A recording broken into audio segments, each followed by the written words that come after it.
તો નમસ્કાર મિત્રો, સ્વાગત છે ફરી એકવાર તમારું આજના વિડીયોમાં।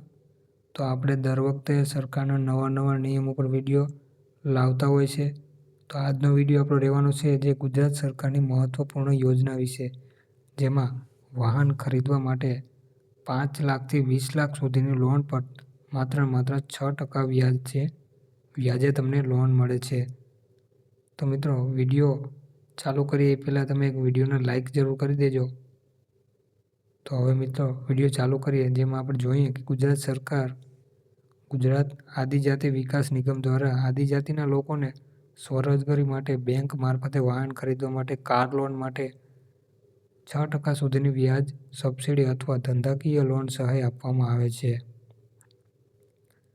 મિત્રો, હજી આપણે વધારે જાણીએ આમાં, તો ગુજરાત સરકારની ગુજરાત આદિજાતિ વિકાસ નિગમ એટલે ગુજરાત ટ્રાઇબલ ડેવલપમેન્ટ કોર્પોરેશન દ્વારા આદિજાતિના લોકોને સ્વરોજગારી માટે બેંક મારફતે વાહન ખરીદવા માટે 6% સુધીની વ્યાજ સબસિડી અથવા ધંધાકીય લોન સહાય આપવામાં આવે છે। આ યોજના હેઠળ ₹5 થી 20 લાખ સુધીની લોન પર વ્યાજ સહાયનો લાભ મળી શકે છે।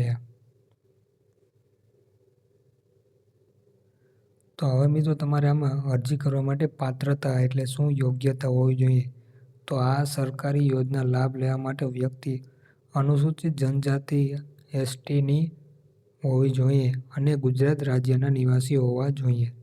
ત્યાર પછી અરજી પ્રક્રિયા એટલે ગુજરાત આદિજાતિ વિકાસ કોર્પોરેશનની વેબસાઇટ અથવા જિલ્લા કચેરી મારફતે અરજી કરી શકે છે। આ યોજનાનો લાભ લેવા માંગતા અનુસૂચિત જનજાતિના લોકો પોતે સરકારી જિલ્લા કચેરીમાં પોતાની જાતે પણ અરજી ભરી શકે છે।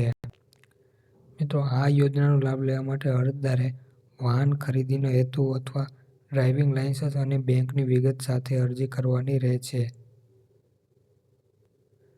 મિત્રો, હવે થોડીક આ યોજનાની શરતો પણ છે, જે આપણે શરતો એક પછી એક વાંચી લઈએ।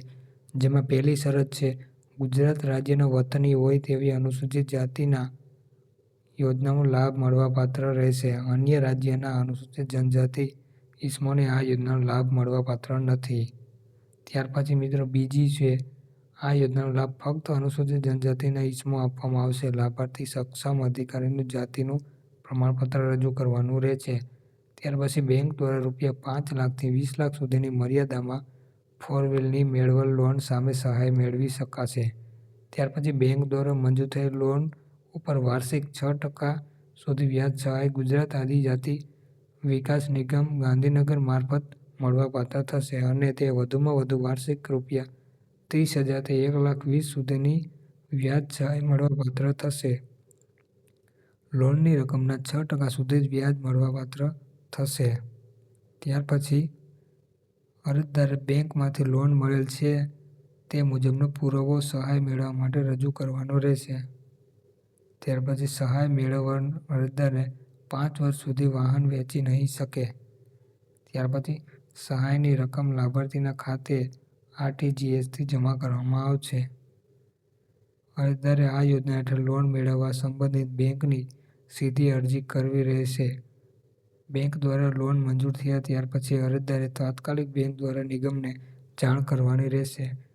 વ્યાજ સહાય ચૂકવવા અંગેની ભલામણ નિગમને મળે તે પછી નિગમે જરૂરી ચકાસણી કરી વ્યાજ સહાય ચૂકવવાની રહેશે।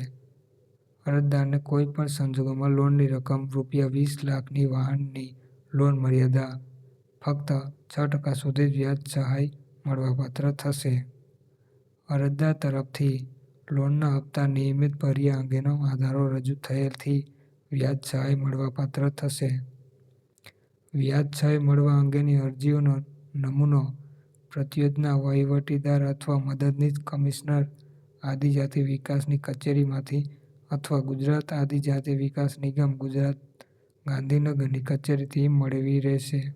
ત્યાર પછી ઉપર જણાવેલ શરતો ઉપર સરકારશ્રીએ યોગ્ય લાગે તેવી અન્ય શરતો રાખી શકશે। બેંક દ્વારા મંજૂર થયેલ લોનના કાગળોની પ્રમાણિત નકલ તથા લોન ખાતાની પાસબુક, RC બુક, સ્ટેટમેન્ટ નકલ રજૂ કરવાની રહેશે। તો મિત્રો, આ બધી હતી શરતો જે તમે આ લોન તમે લેવા માંગો છો। ગુજરાત સરકાર વાહન મહત્વપૂર્ણ યોજના, જે વાહન ખરીદવા માટે 5 થી 20 લાખ સુધીની લોન મળે છે, જે 6% વ્યાજે. તો વિડીયો આજનો પસંદ આવ્યો તો એક લાઇક જરૂર કરી દેજો અને ચેનલને સબસ્ક્રાઈબ તો કરી દેજો.